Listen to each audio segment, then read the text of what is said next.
What's good, YouTube? It's Brazy Plays back with another episode of our NBA 2K26 My Team series, and today we're going to be covering a couple things. The mainly being the players over profits pack strike, and kind of what 2K has changed in the recent days since that movement kind of started. So it looks like 2K has definitely noticed, and we're trending in the right direction. They've obviously not done a ton yet, but we've seen stuff that we haven't seen recently in the last couple years, honestly, and just some stuff that looks like the right step forward. Now, is it enough to start buying packs? I would say absolutely not, but at the end of the day, everything has to kind of start somewhere. So the first thing is when you go into the challenge tabs, they change the daily challenges to make them somewhat rewarding now. I think this is one of the better things they've done so far. Basically, every day you can get a couple thousand MT. Today it's 5,000 just by doing some simple challenges, which are really easy. Like, it's not like you have to use a certain uh, player from a certain team or anything like that, or do any exchange. Just play a multiplayer game, win 2 games, and then get 100 combined daily stats. So obviously really easy. I still got to play one multiplayer game. I guess King of the Court does not count. I did play one of those and it did not count for that. So just a heads up on that. Um, but yeah, quick way to get 5,000. I think that actually gives people a reason to at least get on and play 15, 20 minutes a day. Um, that's, I think, a huge W. The next thing they did was they actually added in weekly challenges and basically added in moments cards. So, and originally when these cards came out, they actually said ignite on them. So I think it was kind of the last second thing that they threw in there. But that means that they kind of, panicked and added something into the game because of all the backlash. Um, but so that's one thing. Both these cards are actually relatively good. I mean, they'd definitely be good salary cap type cards.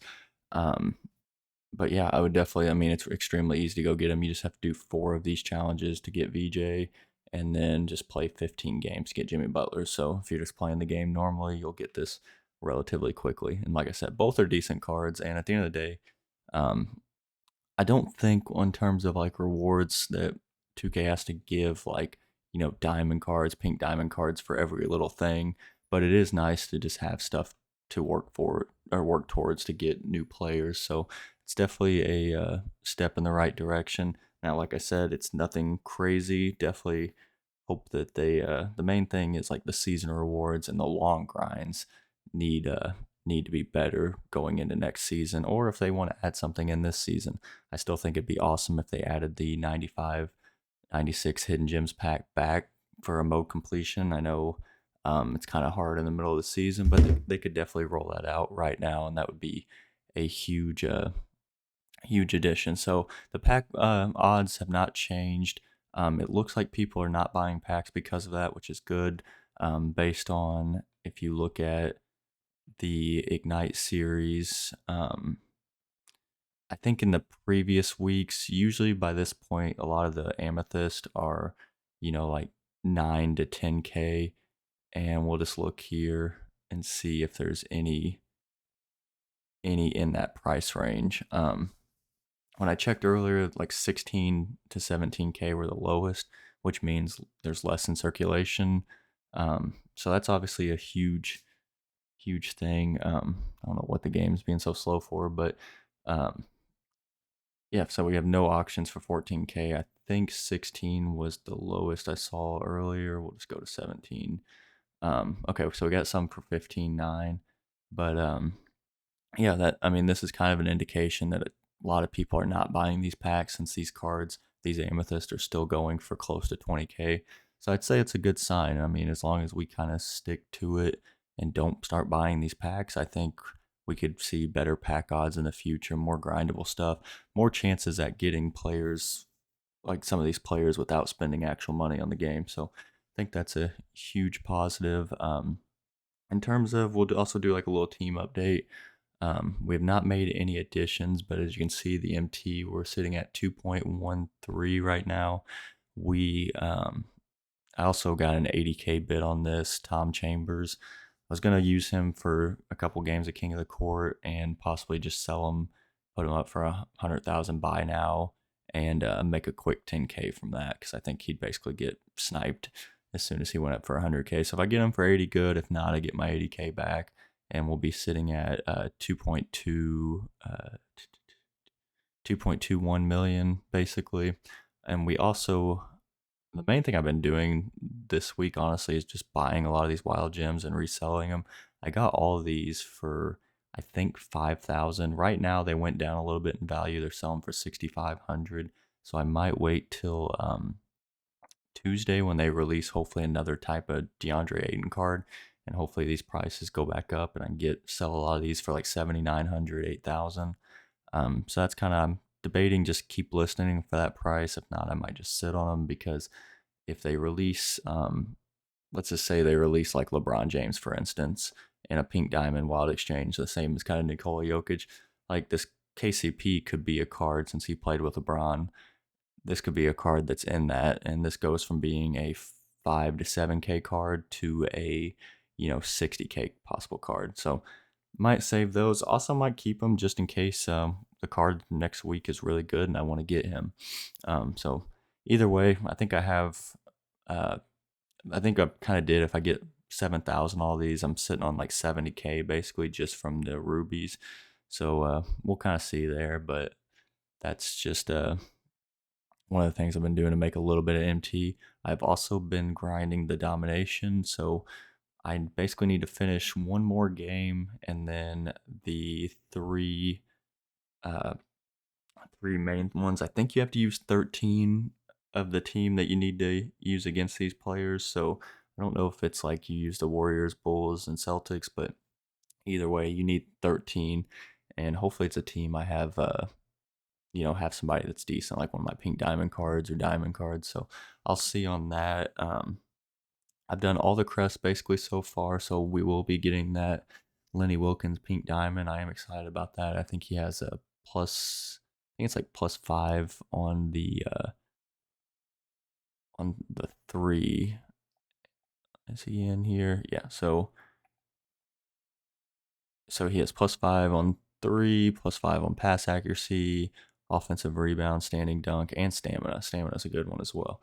So that'll be, I think that's arguably a better reward than the 92 hidden gems option pack or hidden gems pack from last domination, just because now a lot of the cards in that 92 that were good have came out in actual packs. So that pack got a lot worse than it was at the beginning of the game. So kind of excited about this coach card. I mean, I wish it was something cooler, like maybe a 95 plus pack for doing all those crests. But the crests aren't hard this season. It's only win by 15 each time. So that's something we'll probably have in next episode. But honestly, the main reason I played domination was for the XP and for the MT. So, and what I mean by that is you get a lot for playing the actual domination, but basically each game you get a badge award pack, which is one badge. So for each one of these, you get five random badges, plus you get for 10 stars you get 3 of them, and then obviously you get the 10,000 MP for completing a section. And then when we get into here, you get a gold badge, silver badge, and bronze badge option pack, and pick 2 on each of them. So here's 6 gold badges, 6 silvers, and 6 bronzes. So right there, you're looking at, I mean, probably 20,000 MT, if not more, just from this part of the domination. And when you combine that with all the other random badges you get, the 10,000 each time, I mean, you can make 250, 300,000 MT just from playing domination. So I would definitely recommend if you have the cards for it. If you don't have the cards for it, what I was doing, I bought almost every card that I used for it. I just put like 1,000 to 1,100 and basically buy almost anything that pops up unless I know I don't need it from that team. And then I was able to resell a lot of them for 1,900, and I still am sitting on a ton. So I probably have um, roughly, maybe a 50 to 100,000 MT worth of these cards once I go to resell them. Like we got 3 Bulls players. Just each team I have a couple on. Look at like the Clippers. I know I bought a lot for them. I got 3 of them.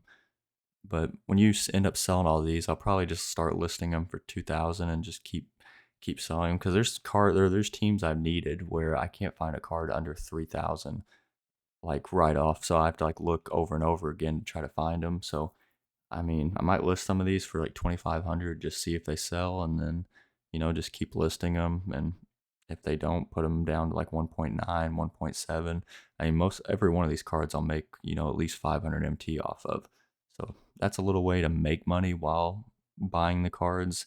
I wouldn't buy them for full price or like anything over 1,700 MT unless you're like it's your last one and you need to finish off. But like the Jazz, for instance, I had to buy basically seven-ish cards, or I guess 6 cards. So I mean, like right there, that could be 12,000 MT back, if not more. Um, but yeah, I mean, just do it smart. I mean, like I said, if you're in a hurry and you got to pay 2,000 for some, I mean, it's not at the end of the day. It's not that big of a deal because some of these teams, like the Pelicans, it took me a while to get all the cards for them. Other teams have a bunch, like the Lakers. I saw a ton of 1,000 cards for them, ton of the Knicks, and a couple other teams. But just something to keep in mind. I just like at the end of the day, if you think you can sell it for that when if you like basically when you're done, then I would just go ahead and go for it. But yeah, that's the main thing. Like I said, the big takeaways from this are I would definitely at least get on to play your daily challenges. Get your 2 cards because at the end of the day, later in the game, there's gonna probably be some sort of like playoff spotlight sims or something where you're gonna need players from each team, and getting some of these guys early on is probably gonna help you later in the game. And like I said, if they were hard grinds, I wouldn't recommend them. But like this VJ is actually a decent card. I mean, depending on your team, he could play for some people. I think he's got low stamina, but um, at the end of the day, he is not a bad card at all. Ah, shit. I think that's the worst feature that they. I feel like once you go through it once, they should just take it out. But so we'll look at these guys' stats real quick. So Jimmy Butler 6'7", small forward, power forward, 84 three ball, 80 driving dunk, 86 ball handling, 88 perimeter, 80 interior, 85 speed. So not crazy fast, but also not crazy slow. 93 stamina. I mean, definitely a decent option. I mean, he's probably going to be at least a backup for most people, if not, some a card you only use for like salary cap or different modes like that. But I think VJ is the better card. I mean, he's a 6'5" point guard for one, and he's got an 87 three ball and a 95 driving dunk. What's his speed? His defense is not that great. His perimeter is 89 though, but his interior is obviously not the greatest. He's got 93 speed, 90 speed with ball, and where's his stamina? Stamina is 85, so that's not terrible. But yeah, he could play for a decent amount of teams. Honestly, he's not a bad card at all. So I definitely recommend getting those. And like I said, just helps your collector level, helps getting more cards just for future stuff, future challenges. Um, but yeah, that's where we're at. We'll we'll continue kind of just grinding MT. I'll keep you updated if they add anything. They did add 2 locker codes. I almost forgot to say that. So we'll real quick show these on screen just in case you guys do not have them yet. They're nothing crazy, but like these Series 1 option packs, you can basically, if you're working for Dikembe, you can kind of pick one of the more expensive rubies that you need still. So I'd recommend doing that. I mean, it's not a great locker code, but I mean, at the end of the day, most locker codes are not going to be that great. It's not like we're going to get 92 pluses every time. So, I mean, as long as we're getting consistent locker codes, even if they're like these two, I think that's a W. But yeah, definitely wouldn't mind to see a better one. But here's the Series 1. I think it's basically anybody that was an All Star. So, would recommend getting that one. And then this one's just a Game Changers option pack. Once again, not a great locker code, but you can pick, like I got a showdown free win. I also took Give Me More for breakout.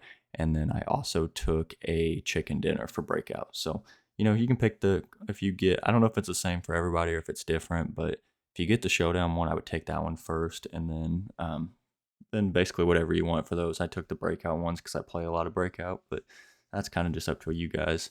But yeah, that's all I got today. Let me know down in the comments if you think the pack strike's actually working, if you think 2K did this because of it, or if you think they were just going to do this anyways. And then basically, if you think that this is actually a step in the right direction, or if this is kind of as good as it's going to get. But yeah, that's all I got. If you liked the video, please like the video, and I'll see you guys in the next one.